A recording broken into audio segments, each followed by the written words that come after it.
Hello my viewers, welcome back to my channel.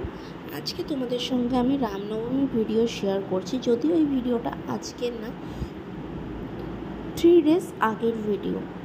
আজকে আমার বুঝতেই পারছো যে কিছুদিন ধরে তোমাদের সঙ্গে আমি ভিডিও সেইভাবে আপলোড করতে পারি না, শেয়ার করতে পারি না, আপলোড করতে পারি না বলছি, সরি। ঠিক আছে, আমি শেয়ার করতে পারছি না ইউটিউবে কিছু কিছু ভিডিও, বিকজ বাইরে দূর প্রান্তে কাজে এলে বুঝতেই পারছো কতটা মানুষ বিজি থাকে, আর যথেষ্ট কাজের প্রেশার। বাড়ি ফিরি সকালবেলায় 10:30টায় রুম থেকে বেরিয়ে বাড়ি ফিরি রাত্রি 10:30, 11টা বেজে যায় বাড়ি ঢুকতে ঢুকতে। তো সেই কারণে তোমাদের সঙ্গে কোনো রকম ভিডিও দিতে পারি না। তাই আজকে একটু এত রাতে আমি তোমাদের সঙ্গে ভিডিওটা শেয়ার করছি। আজকে একটু অফিস থেকে তাড়াতাড়ি ফিরেছিলাম, তাই। তো রামনবমীতে দেখতেই পাচ্ছ রাস্তার অবস্থাটা, এখানে অর্ধেক রাস্তা পুরোপুরি বন্ধ ছিল। আমরা অনেক ঘুরে ঘুরে রুম পর্যন্ত পৌঁছেছি। তবে হ্যাঁ, আমরা বাঙালি তো, আমাদের কাছে আমাদের দুর্গাপুজোটাই যেন সেরা মনে হয়। এখানে কিছুই না, এই লাইটিং, লোকজন ঘোরাঘুরি করছে, এটাই। আর ওই গাড়িতে করে কয়েকটা জিনিস বেরিয়েছিল, ভোলানাথকে সাজিয়েছিল, হর হর মহাদেব।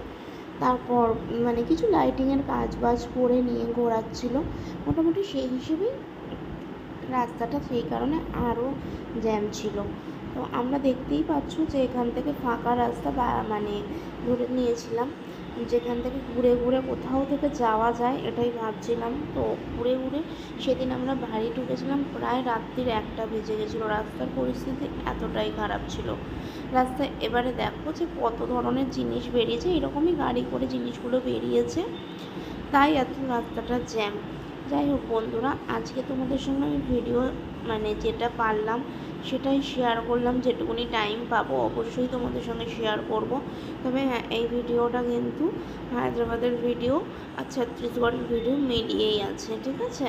তো যাই হোক, আমার ভিডিও কেমন লাগলো অবশ্যই কমেন্ট করো, লাইক করো, চ্যানেলটা সাবস্ক্রাইব করে দিও। ওকে, বাই, টাটা বন্ধুরা, গুড নাইট।